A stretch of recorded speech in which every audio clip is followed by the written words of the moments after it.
গত সোমবার রাত 2টা 20 মিনিটের মতো এই সময় একটি ঝড় হয় সারিয়াকান্দির উপরে।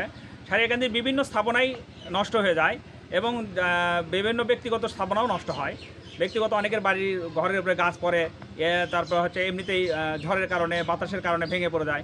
আমি আজকে যেখানে দাঁড়িয়ে আছি এই বোনটা হচ্ছে তার নিজস্ব কোনো বাড়ি নাই, সে তার বাবার বাসায় থাকে এবং তার একজন এসএসসি পরীক্ষার্থী, মানে এবার পরীক্ষা দিচ্ছে মেয়ে আছে। সেই মেয়েটাকে নিয়ে সে আমার পিছনে যে এই জায়গাটা ছিল, এখানে একটা ঘর ছিল, এই ঘরে সে থাকতেছিল। সেই ঘরে থেকে তার মেয়েটা সেলাই মেশিন চালায়া তার পড়াশোনা চালাচ্ছিল এবং তার যে নানার বাসায় আছে, নানার আর্থিক অবস্থা এত ভালো না। এত অবস্থা ভালো না হওয়ার কারণে মেয়েটা তার সেলাই মেশিন চালায়া তার পড়াশোনা খরচ চালাচ্ছিল। গত যে ঝড়টি গেছে, এই ঝড়ে তাদের যে একমাত্র আবাসস্থল জরাজীর্ণ হলো, তাদের মাথা রাখার মতন একটি জায়গা ছিল, একটা ঘর ছিল। সেই ঘরটা তাদেরকে ঝড় বৃষ্টি এবং রোদ থেকে রক্ষা করতেছিল। সেই আবাসস্থলের উপরে তাদের এই দুটি আমের গাছ পড়ে যায়, ভেঙে যাওয়ার কারণে এখন আমার পিছনে যে দেখতে পাচ্ছেন এই ঘরটা এত জরাজীর্ণভাবে ভেঙে যায় যে তাদের ঘরের আর কিছুই অবশিষ্ট নাই। সব কিছু ভেঙে তাদেরকে অন্যত্র সরিয়ে নেওয়া হয়েছে এবং তারা এখন অন্য বাসায় আশ্রিত হয়ে আছে। আগেও তো সে নানার বাসায় ছিল এবং হচ্ছে আমার বোনটা তার বাবার বাসায় ছিল। এখন সে তার এক ছোটো বোনের বাসায় আপাতত আছে, কিন্তু তার এখন থাকার কোনো জায়গা নাই এবং তার যে ইনকামের যে একটি উপায় ছিল সেটা হচ্ছে সেলাই মেশিন ইনকাম করতেছিল। সে সেলাই মেশিনটা নষ্ট হওয়াতে তাই ইনকামটাও তার বন্ধ হয়ে গেছে। তাই এখন আসলেই খুবই অসহায়ত্ব জীবনযাপন করছে। উপজেলা প্রশাসনের কাছে আমার আবেদন এবং আমার ওই বোনটার আবেদন যে তারা যেন উপজেলা প্রশাসনের কাছ থেকে অন্তত একটি ঘর করার জন্য এবং তার যে ইনকাম করার একটি পথ একটি সেলাই মেশিন পাইলে সে তার ঘরটি করে এবং সেলাই মেশিন দিয়ে তার সংসারটা চালাতে পারছো।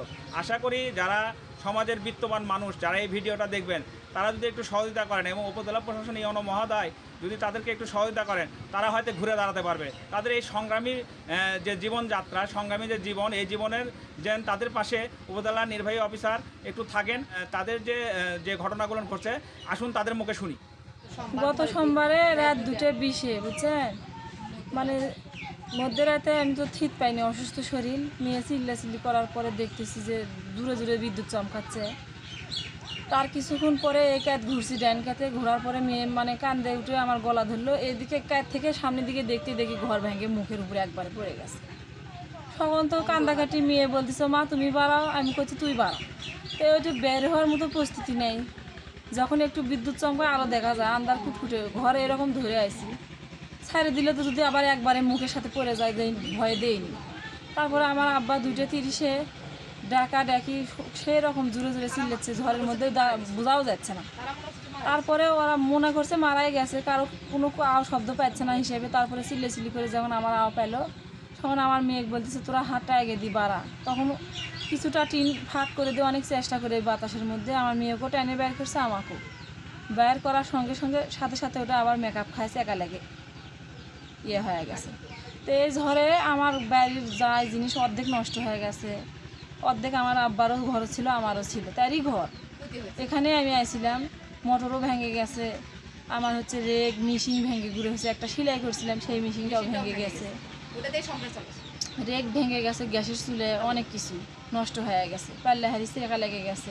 তো কিছুটা যায় জিনিস নিয়ে আমি পড়ার বাড়ি আশ্রয়, মানে একটা ছোটো বোন তার বাসায় আশ্রয় নিচ্ছি। আর অর্ধেক জিনিস ঝড় তুফানে বৃষ্টিতে ভিজে গেছে, ওগুলো এখনও আমার এই বাড়ি ও বাড়ি গড় পেতেছে।